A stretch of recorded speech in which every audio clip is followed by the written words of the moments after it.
Kao i proteklih godina i ove godine su članovi Udruženja radnika umetnika Srbije i Crne Gore organizovali umetničku koloniju u Sutomoru. O aktivnostima koje su tamo održane razgovarali smo sa Radojkom Solujićem, predsjednikom pomenutog udruženja.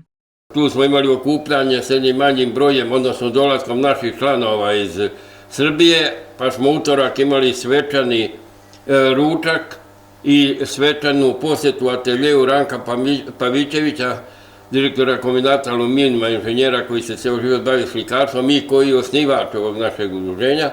On je priredio druženje za sve članove Crne Gore koji su nas svečano dočekali na željezničkoj stanici u Podgorici.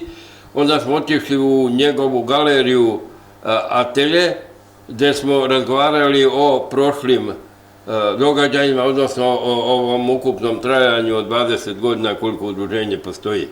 Inače, bilo nas je svih gradova i Srbije i Crne Gore.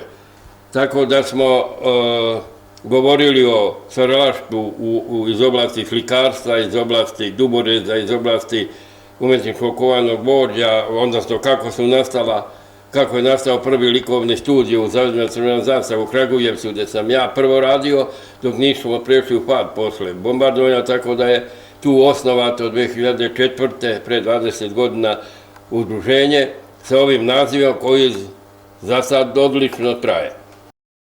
Udruženje radnika umetnika Srbije i Crne Gore ove godine obeležava 20 godina uspešnog rada. Do kraja godine u planu je realizacija još jedne izložbe i godišnje skupštine na kojoj će se, pored retrospektive događaja, govoriti i o daljim planovima ovog udruženja. Kolonija je trajala 7 dana, a pesnici i slikari su se sa ovog udruženja vratili inspirisani i nadahnuti da stvaraju nova umetnička dela.